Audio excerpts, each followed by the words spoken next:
চলুন দেবীপুর নামের এক গ্রামে, যেখানে এক হিম শীতল কাহিনী অপেক্ষা করছে আমাদের জন্য। এমন একটা গ্রাম যেখানে দিন আর রাতের সীমানাটা ঠিক যেন বাস্তব আর অতি প্রাকৃতের মাঝখানের একটা দেয়াল। মানে দিনের বেলায় দেবীপুরকে দেখলে আপনার মনেই হবে না এখানে অন্য কিছু থাকতে পারে। একেবারে শান্ত, সরল একটা গ্রাম্য জীবনের ছবি। মাঠ, মানুষ, জীবন সবকিছুই শরতের নরম রোদে এমন ধীর গতিতে চলছে। একদম নিখুঁত, সাধারণ একটা গ্রাম। কিন্তু যেই রাত নামে, এই শান্ত পরিবেশটাই যেন পুরোপুরি বদলে যায়। মনে হয় গ্রামটা আর গ্রামের মানুষের থাকে না, হয়ে যায় অন্য কারোর। চলুন এই রহস্যের গভীরে ঢোকা যাক।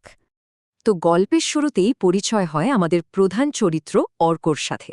শহর থেকে আসা একজন লেখক, যার মনে একটা বেশ অদ্ভুত ইচ্ছা, বা বলা ভালো উচ্চাকাঙ্ক্ষা ছিল। অর্ক আসলে বিশ্বাস করত যে ওই যে স্থানীয় জমিদার বাড়িটা আছে, ওটার ভাঙাচোরা দেয়াল আর অন্ধকার ইতিহাসের মধ্যেই সে তার লেখার জন্য দারুণ একটা অনুপ্রেরণা খুঁজে পাবে। মানে সে একটা গল্প খুঁজছিল, কিন্তু সে এটা জানত না যে গল্পটাও আসলে তাকেই খুঁজছে। বাড়িটার স্থাপত্যটাই যেন একটা চরিত্র। দেখলেই মনে হয় ওটা কোনো জড়বস্তু নয়, বরং একজন নীরব পর্যবেক্ষক। ওই বিশাল ফটক, ভাঙা সিঁড়ি আর কোনায় কোনায় জমে থাকা অন্ধকার, প্রথম মুহূর্ত থেকেই অর্কর মনে হতে থাকে সবকিছু যেন তাকে মাপছে, দেখছে। গ্রামবাসীরা তাকে সাবধান করেছিল, খুব অদ্ভুত একটা কথা। ওখানে কেউ থাকে না, অথচ আবার থাকে। কিন্তু অর্ক কি করল? তার সৃজনশীল অহংকারে সে ভাবল, আরে আমি তো ঠিক এই ধরনের গল্পের উপাদানই খুঁজতে এসেছি। চলুন এবার অর্ক সেই বাড়িতে কাটানো প্রথম রাতের দিকে যাই। এখান থেকেই গল্পের পরিবেশটা কেমন অস্বস্তিকর থেকে সরাসরি বিপদসংকুল হয়ে ওঠে, খুব সূক্ষ্ম কিন্তু ভুতুড়ে কিছু ঘটনার মাধ্যমে। আর এখান থেকেই গল্পটা ভয়ের দিকে প্রথম মোড় নেয়, যখন প্রথম অতি প্রাকৃত ঘটনাটা ঘটে। কোনো দৃশ্য দিয়ে কিন্তু নয়, শুরুটা হয় একটা শব্দ দিয়ে, যা রাতের ওই নিস্তব্ধতাটাকে একেবারে ভেঙে চুরমার করে দেয়। অর্ক সেই দমবন্ধ করার নীরবতার মধ্যে ডেকে ওঠে, কে? এমন একটা প্রশ্ন যা কেবলই বাতাসে মিলিয়ে যায়, কিন্তু কোনো মানুষের কাছ থেকে তার উত্তর আসে না। ব্যাপারটা হলো, শব্দটা খুব স্পষ্ট, ভারী, কিন্তু বারান্দাটা একদম খালি। মানে শব্দের একটা শারীরিক উপস্থিতি আছে, কিন্তু তার কোনো দৃশ্যমান উৎস নেই। আর এটা সঙ্গে সঙ্গে এক চরম উত্তেজনা তৈরি করে। বাস্তবতার ওপর প্রথম আঘাতটা আসে এই শব্দ দিয়েই। এরপর ভয়টা আরও এক ধাপ বাড়ে। এবার আঘাত আসে অন্য একটা ইন্দ্রিয়র উপর। বাতাসে ভেসে আসে পুরনো আতরের গন্ধ, সাথে স্যাঁতস্যাঁতে কাপড়ের ভেজা গন্ধ। এমন এক উপস্থিতি যাকে অনুভব করা যাচ্ছে, গন্ধ পাওয়া যাচ্ছে, কিন্তু এখনও দেখা যায়নি। এতক্ষণ যা ছিল অদেখা, এবার তা দৃশ্যমান হয়। আর এটাই গল্পের মোড় ঘোরানো মুহূর্ত, যেখানে মানসিক আতঙ্কটা একটা বাস্তব রক্ত মাংসের ভয়ঙ্কর এক আকৃতিতে সামনে আসে।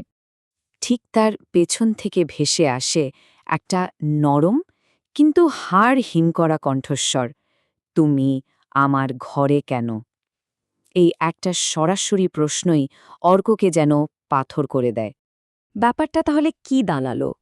অর্ক এসেছিল একটা কাল্পনিক ভূতের গল্প খুঁজতে, আর তার বদলে সে খুঁজে পেল একটা আসল ভূতের গল্প, যে কিনা নিজের গল্পটা বলানোর জন্য দাবি জানাচ্ছে। আত্মাটার উদ্দেশ্য এবার পরিষ্কার হয়। সে শুধু ভয় দেখানোর জন্য আসেনি। সে এমন এক আত্মা যার বিশ্বাসঘাতকতা আর রক্তের এক অসমাপ্ত কাহিনী আছে, আর সেই গল্পটা সে বলতে চায়। আর এটাই হলো এই গল্পের আসল ভয়, নিজের ইচ্ছাশক্তিকে পুরোপুরি হারিয়ে ফেলা। কারণ এই মুহূর্ত থেকে অর্ক আর লেখক নয়, সে হয়ে উঠেছে কেবলই একটা মাধ্যম। যখন অর্ক লিখতে রাজি হয়, তখন শুধু সে একা নয়, ঘরের পরিবেশটাও যেন সেই গল্পের অংশ হয়ে ওঠে। আত্মাটার হিংসাত্মক অতীত যেন ঘরের দেয়ালে, মেঝেতে জীবন্ত হয়ে উঠতে শুরু করে। অর্ক এক বাস্তব দুঃস্বপ্নে আটকা পড়ে যায়। এর মানসিক চাপটা একবার ভাবুন। তার হাত চলছে ঠিকই, কিন্তু যেই গল্পটা পাতা জুড়ে বেরিয়ে আসছে, তা যেন সরাসরি ওই আত্মাটার কাছ থেকে আসছে। তার নিজের সৃষ্টিশীলতা, তার নিজের ইচ্ছা, সব যেন হারিয়ে গেছে। তাকে বাধ্য করা হচ্ছে আত্মাটার সেই যন্ত্রণাময় শেষ মুহূর্তগুলো আবার লিখতে। আর সে তার কলমের কালি দিয়ে যেন সেই ভয়াবহতাটাকে অনুভব করছে, প্রতিটি অক্ষর যেন এক ফোঁটা রক্ত। অবশেষে কাজটা শেষ হয়, আর অর্ক সেই অতি প্রাকৃত অভিজ্ঞতায় পুরোপুরি শক্তিহীন হয়ে ভেঙে পড়ে।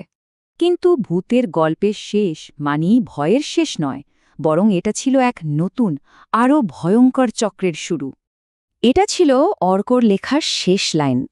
আপাতদৃষ্টিতে মনে হচ্ছে সবকিছু সমাধান হয়ে গেছে, তাই না? আত্মাটির গল্প সম্পূর্ণ, সে মুক্তি পেয়েছে। এক মুহূর্তের জন্য একটা মিথ্যে শান্তি। কিন্তু পরের দিন সকালে অর্ক উধাও, শুধু তার নোটবুকটা পড়ে আছে, আর শেষ পাতায় এই হাড়হিম করা নতুন লাইনটা যোগ হয়েছে, যা গল্পের আসল ভয়ঙ্কর মোচড়টা সামনে নিয়ে আসে। তাহলে বোঝা গেল অভিশাপটা আসলে গল্পটা বলা নিয়ে ছিলই না, এটা ছিল অভিশাপটা অন্যের উপর চাপিয়ে দেওয়া। জমিদার বাড়ি এখন তার নতুন ভূত লেখককে পেয়ে গেছে, যে চিরকালের জন্য ওখানে আটকা পড়ে গেছে আর অপেক্ষা করছে পরবর্তী শিকারের জন্য, যে তাকে এই শেষ ভুতুরে প্রশ্নটা আবার করবে।